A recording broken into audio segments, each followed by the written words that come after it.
Welcome to an all-new episode of the No Rules Podcast. I'm Aaron Hilton, as always, joined by my main man, Malik Smith. Malik, what up? What's going on, big dog? How you feeling? Hi, Aria. How you doing? I'm mentioning Benzis. Got my little boo here with me, fresh off the nap. You know what I'm saying? Fresh off the Yep. wake up. We good. Yeah. Peanut butter cracker in hand. Locked So in. She's good locked in. parenting going on. She's fed. She's fed. Ignore the mess in the background, y'all. It's dad shit going Hey, on. hey. You got to live in your house. You know what I'm saying? You got to live That's in what I'm your house. saying. Yeah. If you in these rooms that's like the MTV Cribs refrigerators, then like I really don't trust you. You know what I mean? Yeah. Like, You never there's no there. way you have a kid under the age of 5. Bless you. No way you have a kid under the age of 5 and you ain't got a mess going on, The all thing over is, the floors. I won't even blame my kid for the mess. It was messy before he got here. You know what I'm saying? It's And fair. then when I'm ready to clean it up, it's spick and span, baby. We ready to But go. this You is know what I'm saying? exactly why I always tell our people that you're a better person than me, because I have no problem blaming it on the kid. You know what I mean? Like, me personally, it is only this way Yeah. because of Arya. So, Yeah. that's my story. I'm sticking to it. But yeah, man, it's lovely to be back with you here, Malik. I know you were a little under the weather last week. Weren't able to get on the wax, which honestly probably worked out to my benefit after that pitiful showing by my Raiders on Monday Night Football, which I wish I could say I wasn't expecting it, but over 2 decades of being a Raiders fan, it'll prepare you for the worst. So, It's funny. I assume we would get to this later, but mhm. dude, you guys got a better record than the Chiefs right now. I mean, Yeah. I that mean, we're not in last. yeah, it's about We're not in last. listen, would you trade with Patrick Mahomes right now? No, No. you would not. No, I You would wouldn't. not. You would not take those 2 No. losses. So, hey, man, live it up. Live it up. You're I'm 500. gonna enjoy it. Yeah. I'm gonna enjoy the win. I hate losing to the I would rather the losses would have been flipped. Okay. Win against the Chargers, lose in the week 1 game to the nah, it's a lie. Never mind. Okay. That's a All right. lie. You want me That to was know? my Yeah, I first get lie. We're 5 minutes it. in. Nah, because it's the Patriots. I forgot it was the Patriots until I started going over what it was. I was like, yeah, no. No. Because bragging rights within my family is way more important to me than even a Super Bowl win. So that's been lovely Congrats. for me. But yeah, man, a little what's going on in our life. So we got the little one here, obviously during school. I was recording this during the day, but she just had adenoid surgery, so she's no longer snoring like Notorious B.I.G. while she's awake. You know what I'm saying? She can breathe, big breath in, big breath out. So Yeah. Yeah. she's home for the week from school. So we've got a featured artist here on the show with us today, man. Excited. Excited. I hope she makes a guest Yeah. appearance, She was a hit the Hey, last time she was on the show. exactly. Hey, man, anytime we have our children on the show, which probably says a lot more about us, they're a big hit. So I'd like to take as much credit of it as I can. I'm gonna go ahead and take that. But yeah, let's jump right into it, Malik. Um, what was it, like a week, 2 weeks ago? Charlie Kirk, famed Last week. right. That was last week. It Oh, it was feels last week. longer, but Okay, that yeah. was literally like a week. So much stuff has happened in the wake of that murder that it really feels like you said, like at least 2, 3 weeks, since that has happened. But famed right wing influencer, Charlie Kirk, was murdered, on the campus of, what was it, like Utah University Like or something Utah like that. Valley University. Yeah, so I knew it was like some like community college or something like that in Utah, on a college campus in Utah. Shot in the neck, one shot. Died following the gunshot wound in the hospital. So he didn't die on the scene. He died in the hospital, according to the reports and everything. But in the aftermath of this, there has been a lot of rhetoric, a lot of talk on either side. Um, and some of the fallout has greatly affected now the First Amendment, as a lot of people have brought to light. Jimmy Kimmel on Tuesday um, had a monologue about the Charlie Kirk murder slash assassination, however you want to characterize it. And the higher ups at ABC didn't really like it. The president and his cabinet didn't really like it. And much like they did with, or allegedly did with the Stephen Colbert situation on CBS, this time effective immediately, he has been suspended indefinitely. And I don't know if you saw, I think this morning it came out, like some of the things that the that they want him to do is they want him to publicly apologize to Charlie Kirk's family and donate to like some charity or something like that, which is like, guess we'll never see Jimmy Kimmel again, which, that's a sword I would be happy to die on if I was him. Like you said, it feels like this has happened. It's been happening for much longer than it actually has been happening. We didn't get a chance to talk about it last week because I wasn't feeling well. You also kind of busy. You buried the lead. We'll get to that too.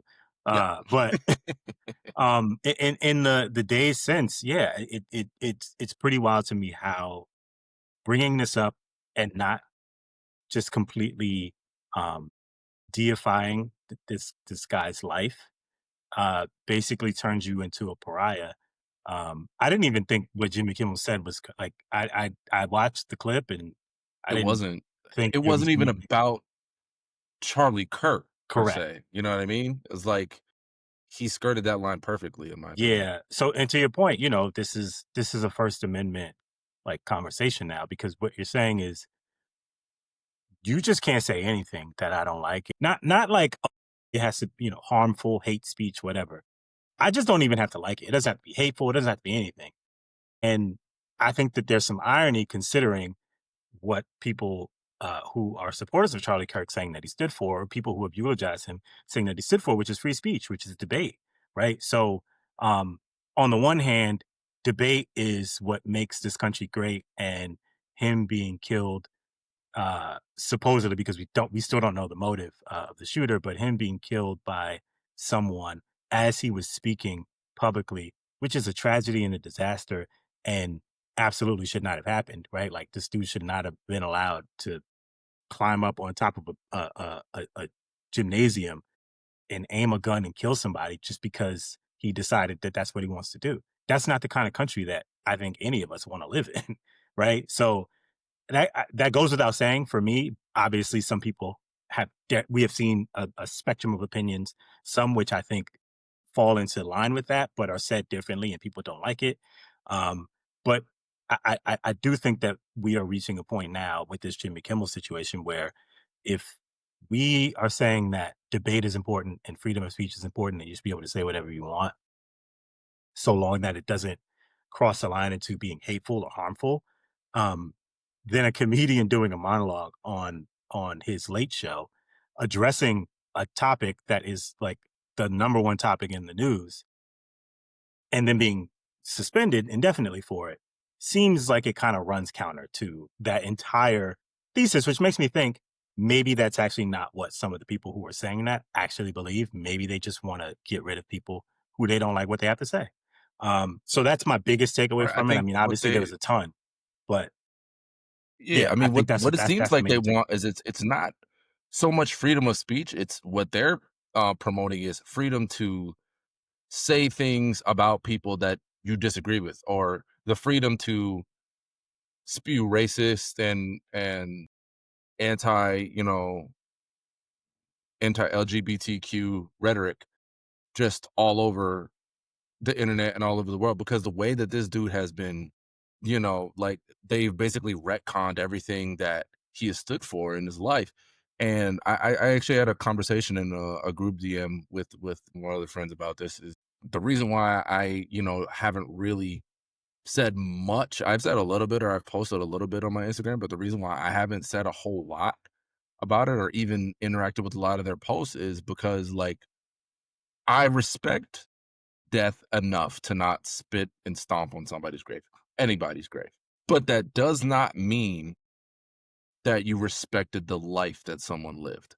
And I think that we get caught so much in saying you don't care, and then you continue to give things life by speaking on it and constantly posting about it. And then you're giving this person more power than he ever really should have had, either alive or, or deceased. So for me, like the way that Jimmy handled it in his monologue, I thought was beautiful. Whoever wrote that, if it was him or one of his other writers, his cousin Sal, anybody, um, whoever wrote that joke for him, I give them a round of applause. Not only because I mean Jimmy is known for his anti-Trump um Stance. monologues and like it's how he feels. He's very anti-Trump. He's not one of those guys that's like pro-Trump type things. but the way that he was able to skirt that line and not desecrate this man's life, which was taken from him, but still get his point across to the people he needs to get it across to, and still struck the nerve, because at the end of the day, as a comedian, that's what you're really trying to do, is you're trying to make somebody feel things. And usually that feeling is supposed to be laughter, which it was for the Ideally. people that were intended to laugh. It was a funny joke, and clearly so funny that it reached the uppers in the Oval Office, and now, they're trying to put a muzzle on the man, which is only gonna put up, I think, a battery in his back, because a good friend of his and a guy with another equally as large platform in Bill Simmons, I shudder to believe that if anything happens with Jimmy Kimmel and ABC, that Bill won't give him a platform to kind of get his side out or to continue to do the things that he does best. So I love the fact that he said it. I love the fact that he said it, how he said it. Um, but I do think it's important to understand that people like Charlie Kirk, if you didn't live a life that was worth celebrating, then I don't think that we should be celebrating anything about your death, whether the fact that it happened, um, or anything, leading up to it. I don't think the way that he lived his life warrants any further attention. Just like, okay, I know who this person is who died, but also I could give a fuck less. There's so much more going on. I'm gonna disagree with you from the standpoint that, like, I think this is a I was having this conversation with my brother, and in the 1960s, right, there's like a ton of political assassinations. I don't want to get too deep into history here because I know we don't No, I have a got lot you. of time, but like to put some context to this, 1960s, we had a president assassinated. I can't remember what RFK's role in the government was at the time he was assassinated, but I know he was running for president. Martin Luther King was assassinated. Malcolm X was killed. Edgar Evers was assassinated. Right, like we had so many different people killed in the 60s, and Fred Hampton. Fred Hampton was murdered, right? So like you have all of these things that happened in this very tumultuous time. People talk about 1968 a lot. They talked about 1968 a ton in 2018 because felt like we were kind of back in that moment, and it still feels 7 years later like we're still sort of in that type of moment where there's like a lot of upheaval and things are a little scary to be fair. Um, but like I don't think when those people were killed, they were just like, hey, we don't ever have to speak about this person again now because they're dead. You talked about them more. And I think to your point, if you live a life of like, hey, I'm a peaceful person and I believe this and I stand on this and I'm, trying to bring people together, regardless of like what your beliefs were, your hope was that people will come together around them and not necessarily like, I'm putting myself in this position and I want other people to be in that position. And I want us to constantly go back and forth so that I can show that I'm winning against them. And I'm not saying there's anything wrong with debating. I'm not saying there's anything wrong with having differences of opinion because we all have them. And I think debate is great. I just think that there is a difference in the way that you sort of make an impact where people remember you um, for a sort of a positive impact, right? Like, and I can say that there were some you know, objective positives that came out of this guy's life. He activated people on college campuses to be politically active. Whether I agree with their opinions or not is irrelevant because I think it's important that everybody gets more involved politically. I think it's important that people, understand the importance and the weight that they have as individuals.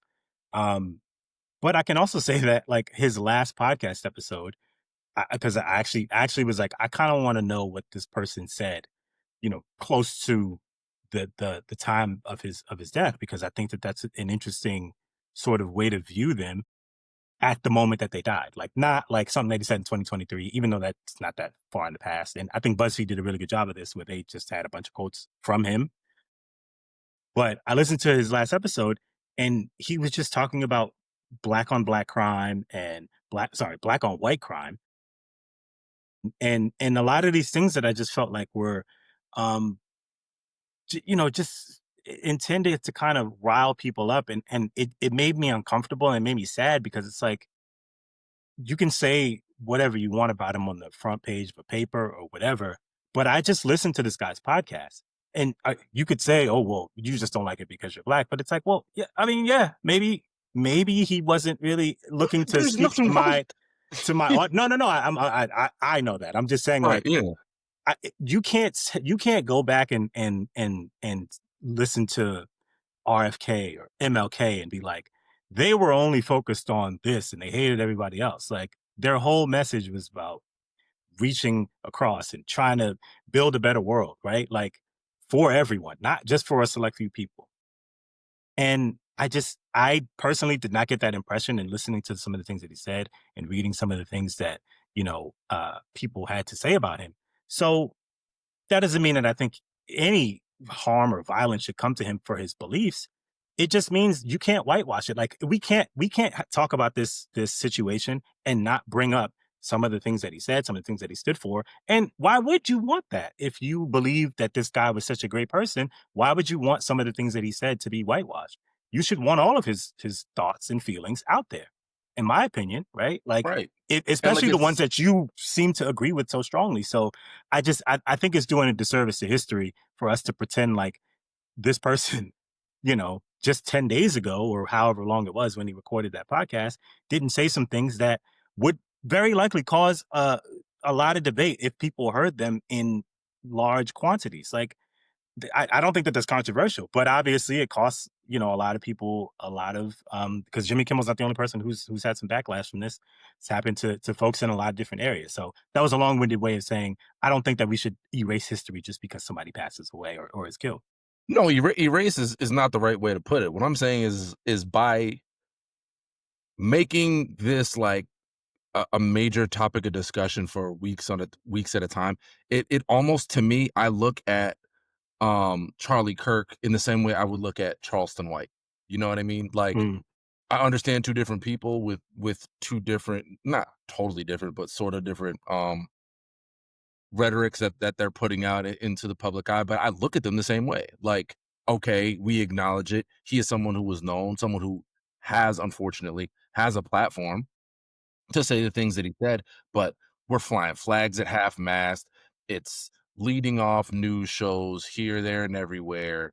It's plastered, you know, on every news banner. We got it in monologue that's getting people fired or indefinitely suspended from their jobs.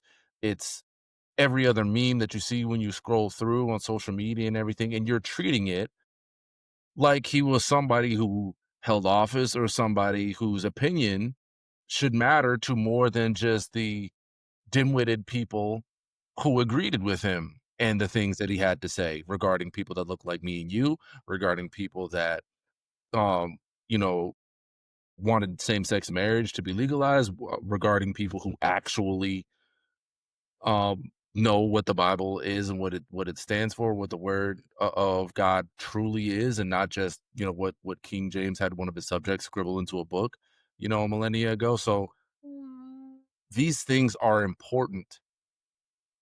How you deal with adversity, how you deal with something that happens, and the response to it, it matters, because I think you're giving more credence and more life to this person who doesn't deserve it.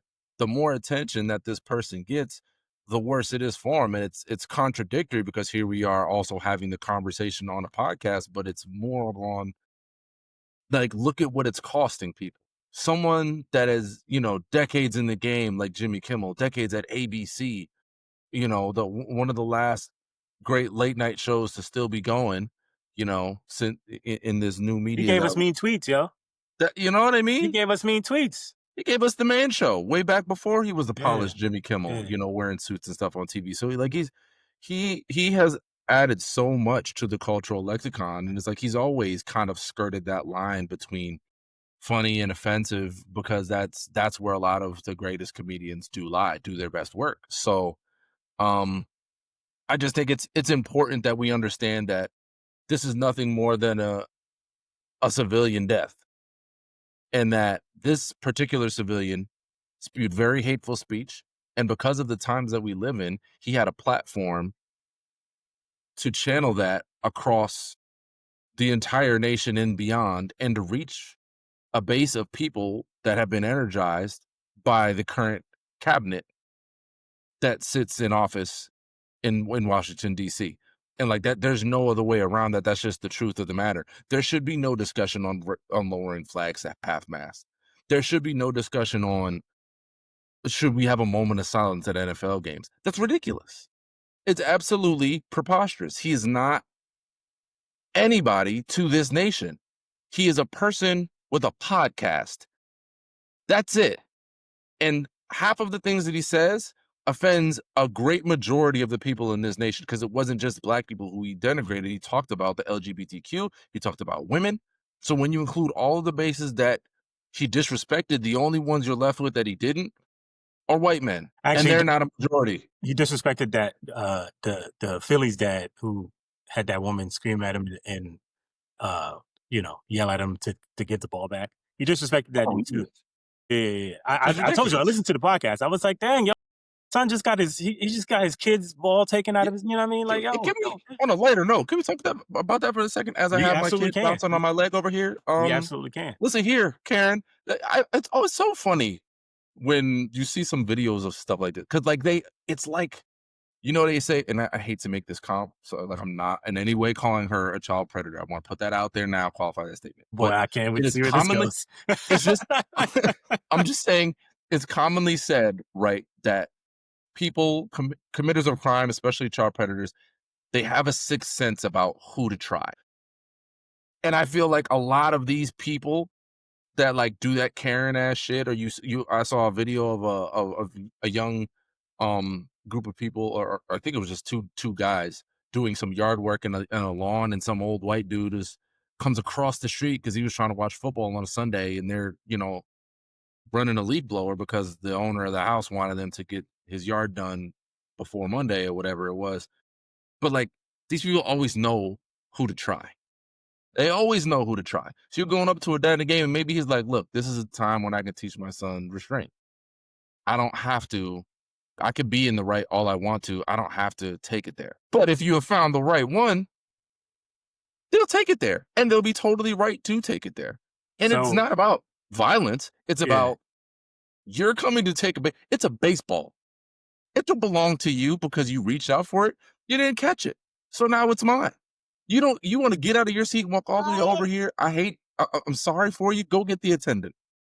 If the attendant makes me give it to him or leave the ballpark, because he can't take anything from me either, it's not yours, I'll gladly leave the ballpark with my son to prove this point. Gladly. We'll go to another game in a different city, because that is ridiculous for her to even like come out of herself to have that kind of reaction is crazy. And then the fact that I think she works in school, she's like a school administrator, is I don't know if they found the right lady yet. I think that wasn't the right lady. I have no idea, to be honest. Okay, yeah. I didn't really it's just nuts. It's so crazy how things like this always happen. And then, I feel like every time it gets shared in a group chat or something, was like, I couldn't be me with my son. It could be me with but they always find the ones that are not going to react in that way. Can I say one thing now? Yeah. Which is actually kind of funny. On this topic, you and Charlie Kirk agree. You do. I feel it. I wasn't. The thing is, he took it further, and whoever the other guy was hosting, they took it further, and they called it. They said the guy was like soft, and they was going at the dude. No, see, that's the thing. To me, it's who you aim it at. I agree with you. I 100% agree with you. Right. I would not have been the person to get the ball back, and I'm not. I wouldn't have gotten like even crazier and louder. I'm not giving the ball back. Like, lady, I caught this.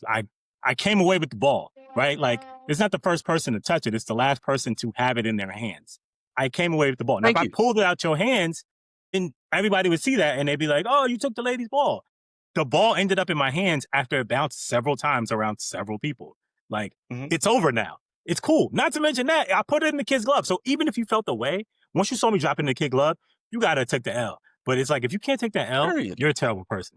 Like, you're a terrible person. And that's the point. So, like, the thing is, Charlie Kirk can have a whole opinion about a thing, and because of how you say your opinion or the way that you frame it, it makes you an asshole. It makes you wrong about stuff. Yeah. So it's like, no, that guy isn't soft. It's very difficult to know that you're in the right in a situation and to allow somebody to get into your space when you're here to have a good time with your child and to in any way take away from that moment with him and his son. That was a great moment with him and his son. And she took that away by complaining. And then furthermore, took a souvenir away that really are intended for kids. If ball attendant, those little ball attendants that are on the third and first baseline catch a Mhm. ball, they don't throw them to the adults. Yeah, They they give them throw it to to the the kids. Yeah, kids. yeah, If a yeah. baseball player catches the last out of an inning, he looks for a kid in the stands, he chucks the ball up to a kid. So it's like you're taking the kids, you want to get down? You're taking the kids near and you're not allowing them to enjoy that experience. And that is a black mark on her. It's not on him. He's well within his rights to give that back to her if that's what he wanted to do. I'm just saying it's funny to me that the people that do stuff like this always find the people that are gonna just be like, you know what, take it. They never find that one person that like maybe had too many beers before the seventh inning, or you know what I mean? Like it's Yeah. never that person. I don't Those know if people you are wanna found like I don't know if we wanted to see that one, play out on the jumbotron. Had a couple that wouldn't have too made many. it an intentional talk. That wouldn't Yeah, have that yeah. wouldn't have hit the rounds. Couple No. couple too many cheesesteaks and a couple too many beers, you know what I mean? I Oh don't know if we God, wanna yeah, see that that should have guy been on, over with. shout out to the kid, by the way, who got a signed bat. Was it Harrison Bader that hit the home run? I think it was I don't Harrison even Bader. remember who hit it. Whoever. Shout Yeah. out to the kid, he got a Honestly, signed bat. one of the Phillies is probably Kyle Schwarber. Nah, it wasn't. If it was Schwarber, if Schwarber hit the ball and I'm the dad, I'm definitely not giving it back. I'm like, yo, this Oh God. like I'm about to sell one of these. This dude's got this A dude is 50 home raking. run season. I'm Yeah, not this dude giving is you this raking. I'm about ball. to sell one of these bad boys. My kid's not even gonna get this ball, lady. You crazy? I gave it to him because he's the only one holding the glove. But Yeah, I'm taking yeah, it when we get in the yeah. car. He protecting the ball for me, but when we get home, that joint coming back with me. It's coming with me. That's a fact. But yeah, no, it's just it's ridiculous. But I mean, whatever. That is what it is. But that's what I want to say about the Charlie Kirk situation, Yeah, because I yeah. just think it's We off it. I'm yeah, good. it's I'm good on him. I'm good on him. yeah, You're like, right. I mean, I think it is ironic that we spent however much time we spent talking about it. It's kind of hard not to. The consequences that surrounded it it's hard not to talk about it. But there's exactly. so much other stuff going on in the world that's actually really funny and really awesome. And Yeah. we haven't had a chance to. I mean, it's been a packed 2 weeks, man. Been a It packed has couple been a weeks. packed 2 weeks. A lot can happen in 2 weeks. The Red Sox season up in flames. Up in Oh, flames. is that right? Yeah, this is brutal, honestly. And I know that you're loving every minute of it, which is I great. You didn't don't say have to have anything. sympathy. You don't have to have sympathy for the Red Sox, and that's cool. Watching Roman Anthony take that ill-fated swing. Yeah, I see. But 5. This is how we count now. 2 to 5. We're Okay. skipping numbers here. Hey, Yeah. got some up. Yeah, well, some of them. We got a couple. Got the important one. Um, well, watching Roman Anthony take that ill-fated swing, and strain his oblique, it was just like your heart sank into the pit of your stomach, because it's like there's no way a 21-year-old should have that much sway over your entire ball club, but we are where we are with the Red Sox, and he did. And losing him has sent the team into a tailspin. The vibes are all the way down. Um, we went from sweeping the Yankees in the Bronx to now we're 2 games back of you. We're third place in the wild card because we don't have the tiebreaker with the Mariners. Same record, but they have the tiebreaker with us, and only 2.5 games ahead of the Indians, who I think beat us 3 out of 4 in that series. Yes. Yes, you do have a straw. Can Daddy take the paper, actually? Because I don't need that ripped into shreds behind me. Got where we Wait, left off. no, Oh, I was talking about you. the wild card race, which Yes. we still obviously have the tiebreaker with the Yankees because we won the season series, but we don't have any more games with you. We had the 3-game set in Boston. We lost 2 out of the 3. Um, Shout out to Crochet for avoiding the sweep for us, but we really need you guys to start losing some games here down the stretch. I don't think it's gonna happen, but It is. You're gonna get swept by the Blue Jays. I just want you to know listen, that. listen. I can't really keep up with what's going on behind me. You know what I'm saying? I'm just looking in front of me. The Blue You know Jays what I are mean? ahead of you, by the way. Yeah, yeah. They're No, the division I'm leader. focused on them. I'm focused on them. You know what I'm saying? I'm not really focused on the teams behind me. So it's unfortunate that that's what's happening with your team. Uh, It is. It yeah, is very unfortunate that that's what's happening in my team, but that's fine difficult, because difficult. pain is temporary. And when we get to the postseason and when we advance past the wild card round, Okay. Roman Anthony will be back, and we'll be World Series champs. You heard it here first. Sweet, sweet. Good luck. Not We don't need actually luck. really good luck, but good luck. Oh, that's okay. Sarcasm, good luck. Hurtful. Yeah, yeah, That's yeah. hurtful, honestly. What can I Very say? I hurtful. mean every word of it. Um, listen, small. The season's too long, and I would say specifically for this year too. Like the season's just been too long and it's been so weird. Like only two teams have really stood out, and I mean, if you really want to count, like the Blue Jays have been good, but I think obviously the Brewers have been the class of baseball. I don't know if that means anything. They could easily lose like in the first series that they play because that's just baseball. But um, dude, this season's too long for me to get like my hopes up. Like I've been thinking about this a lot, and I'm like, if you told me the Yankees like whatever happened with their season happened, I'd be like, okay. As I watch this team, I could see any number of things happening because some nights they look great, some innings they look awesome, some innings they look like this team should never have been put together and they should just dismantle the entire organization off the scratch. Just tear it all down. Yeah. Yeah, it's just like well, I don't know what I'm watching here. And when I see stuff like that, I'm just like, you know what? I can't ride the roller coaster. There's a point, I don't remember where it was because it got pretty dark there in the middle of the summer. There's a point in the middle of summer. I just like, I got to just get off the roller coaster. I'm going to still pay attention, but like, I just can't allow my emotions to just be swung to and fro in this way. It just can't happen. My heart can't take it. So, especially not after a playoffs watching the Knicks. It's like, I was like, I'm not doing this to myself again. I'm just not. Yeah. So, I whatever mean, happens, that's happens. That's my, unfortunately for me, I haven't had any playoff appearances by any of my other teams. So really, I didn't know. my playoff hope, okay, I well, wasn't aware of that's that. it just feels now it feels like you're piling on. But no, it's so all of my happiness this fall, unfortunately, is attached to my Boston Red Sox because that's the way it goes. Not even my Bruins are really doing anything in the playoffs. So this is really all that I have is potentially one game in October that we will probably lose if it's against the Seattle Mariners, and like that's unfortunate, but that's the way that it is. That's the situation that we put ourselves Wait, in. isn't it 3 games? We're currently losing to the fucking Oakland, not Oakland, the Athletics, currently of Sacramento, The future of Athletics of Vegas. the West Coast. Right, exactly. The Just West the Coast. Athletics. They have officially taken the city name. They're the only baseball team without a city name attached to them right now, by the way.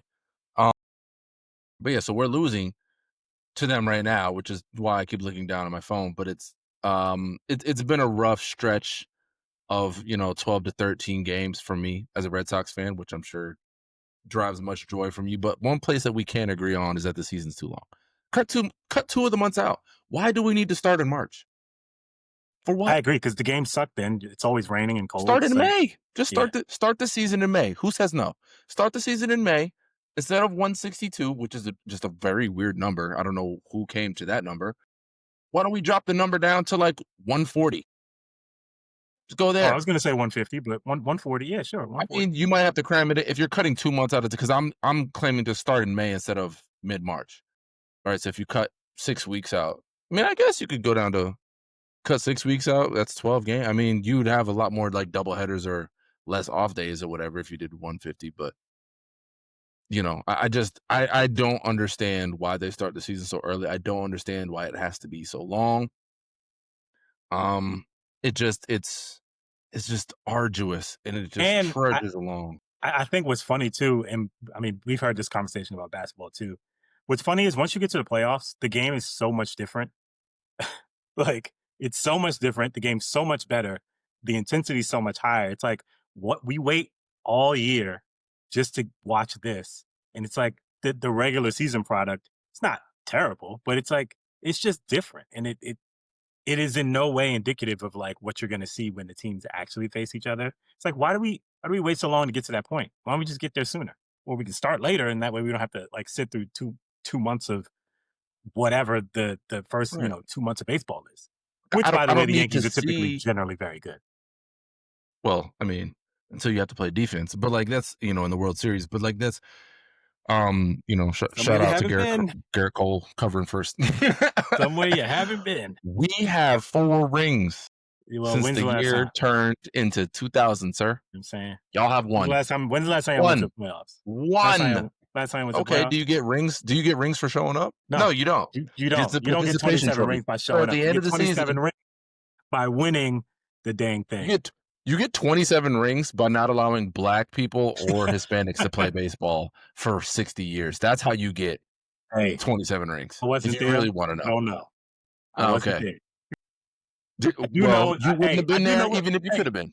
I do know when there was black people and Hispanic people, we was winning them. We was winning them things. We was still winning them things with Yeah, the you got, white like, boys and with 5, the 6.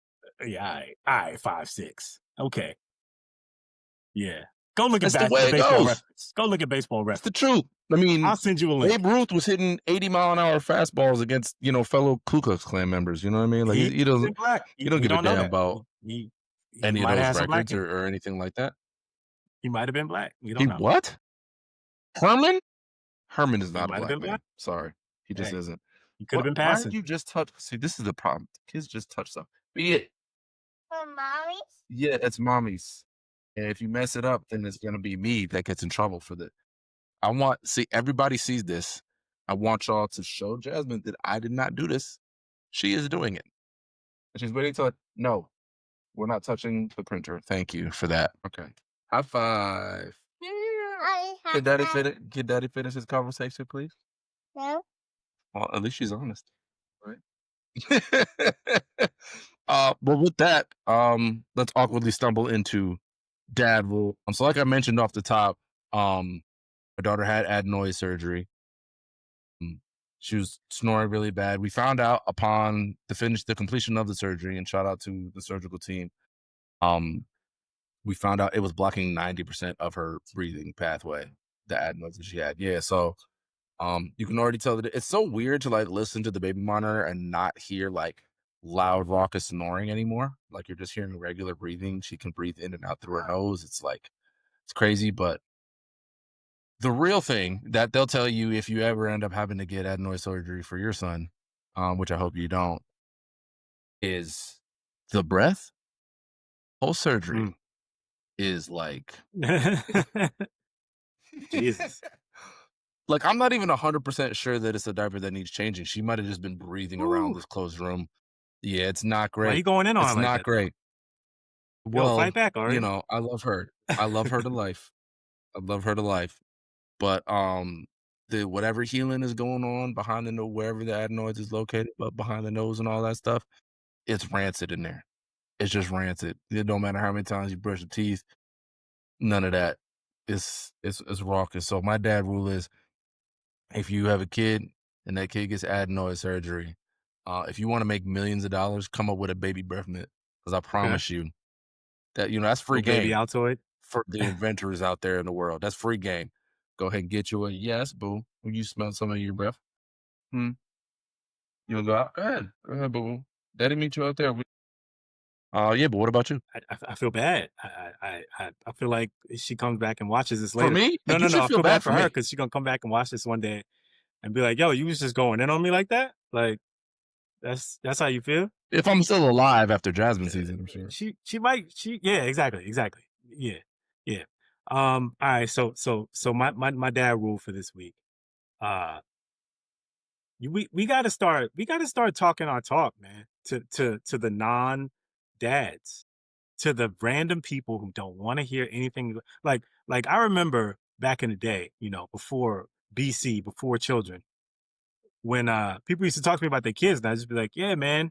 And I just sit there and I just had to like listen, and I had no frame of reference for like what they were talking about. I don't, I'm like, that sounds good, or it doesn't. I'm actually not even really sure. And this week, I feel like I've had multiple instances where someone just randomly brought up to their kids to me, not knowing that I also have a child, but like they just brought their kids up to me, and I'm like, oh yeah, that's what we're supposed to do. Like we've taken on the mantle of people who I might pull a picture out on you and like hit you with a picture just cause like you. This is Oh, this brother. is now my calling as a person to just randomly just start telling people about my kids and just being like, yeah, man. And then the other day they did this and it was so funny. And you gotta laugh. Like, I'm about to start bullying. You just Yeah, I'm tilt about to start bullying people. Like, yeah, isn't that funny? Ha ha, laugh. Like, laugh, dog. My kid's hilarious. She said, ta-da, right? Right? Yeah, You right? get it. Yeah, We yeah. get it. Yeah, like But it's so funny because like that's exactly how like that's the life that I've been living here. Is like that's my way of trying to like relate to people now. Because I don't get out a whole lot between all my different jobs, but like when I'm there, every other story you film is off. Yeah, with my daughter. Oh yeah, with my wife. Or then my daughter. And my daughter does this, and my kid does. Like I've become the my kid thing, where like I'm relating my kid to like real life adult problems, and I'm like, yeah, well my kid did. Yes, boo. You can't go on night, boo boo. You just got up from a nap. We're not going night. Okay, Daddy play with you in a minute. Almost done. Five. Yeah, but it's. I mean, it's a difficult thing to be out with people and then not mention your kid because they're such a big part of your life. I mean, you see here, Ari was the featured guest for our whole live pod here this week, and was like, it's just jarring. It's a different way to be able to interact because like I'm just not used to it. So like, I'm trying to figure out like where to get in, where to say this, where to say that. But yeah, we've definitely become those dads. Those guys, no, okay. Well, we've definitely become those dads. I was like, yeah, I mean, you wouldn't believe what my kid did. Oh, you're in that phase of parenting? Wait till you get to this. Like, that's where we're at. And we just have to, like you said, we just got to lean into it. You know Absolutely. what I'm saying? Just roll with it. That's what we have to. I know we just did dad rules. That's usually the end of it. But we have to shout out. We have to shout out Terrence Bud Crawford But yeah, for sure. before we end this For sure. podcast today, bro. Want me some money. I told y'all niggas. I had a feeling. I told y'all how it was gonna go. But now I did not know he was gonna dominate him like that. Like, Ran away with it. where did you're the bigger boxing aficionado than I am, man. Where did you have the scorecards? I thought it was pretty spot on, minus the 115. I don't know what that one was, but I thought that the cards. Right, 115 to Yeah, 113 or 112 was I like. thought Give me a the other break. two cards. I mean, it's Vegas, and I kind of expected Canelo to get Canelo here in like Vegas, one yeah. card, which is like, oh well, he still lost. Obviously, it's still unanimous decision. So I tend not to complain about unless it would have made it like a majority decision or a majority draw or something like that. I tend not to complain about like one off scorecard when it's like clearly that wide. But he worked him, man. I mean, he absolutely worked him start to finish. Um, and I I was glad that he touched him up. Dare to say he beat him up, um, but he didn't knock him out. So people got to see on display what it looks like when you are just a masterful, crafty boxer going up against somebody who obviously has the resume. All people wanted to say going in was like, well, who's Bud fought, and like this would be the best fight he's ever fought. And he made it look like a sparring match in certain spots because he was just so far ahead of the game. I mean, I was thrilled, man. At I 37, was Malik. thrilled. He's 37 years old. Mommy. And it was a master class that he put on. I don't know if that's mommy or Lola, but I'm gonna be honest with you. But it was a master class that he put on in that ring. I was very impressed. She has to get changed. Perfect timing. But I was just so taken aback by the ease with which he floated through that matchup. It was just like that's what really shocked me because the Errol Spence fight was my real introduction to Bud Crawford. I had to go back and watch some other fights and watch the fights that he took post Errol Spence and everything like that, and just familiarize myself with one of the great boxers of all time. And he did not disappoint.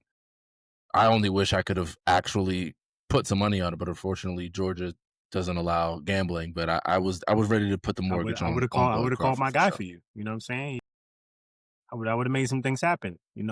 Over here, over there, I got a guy. I got a Italian over here. I got a, you know what I'm saying? I got a Greek over here. Yeah, see, normally my plug that we'll go halvesies on some bets here and there or whatever. He was out of town seeing his child, so I was like, all right, I'll forgive you this one transgression. You but also just know that you also had $300. yeah. You had a bit of a busy weekend yourself. So I mean, it's understandable. I did have a pretty busy weekend, man. We'll get into that in a couple of weeks. For now, I am just glad that my real ring came in. There you go. You Wonder know, Twins. that's Oh. boom. Bye. Wow, you feel Yeah, me? Iced out yeah. out here, man. We really out here doing the damn thing. I mean, it was about time she put some diamonds on it. You know, she had diamonds on her hand forever. So it's time. It was time for me to get Reciprocate. my my placeholder ring replaced with the Yeah. real thing. And I'm just glad that it finally came in and all of that stuff. But nah, man, that it was a great weekend. Highlighted by a lot of good times and Hey, yeah, man. But again, I appreciate for everybody for sticking with us, sticking through it, especially through some of my awkward stumbles as I tried to navigate being a dad while doing the whole podcast thing. But we as always we appreciate everybody who stays locked in with us, follows, listens, likes, subscribes, all of that stuff. It's been another great episode of the No Rules Podcast. Peace.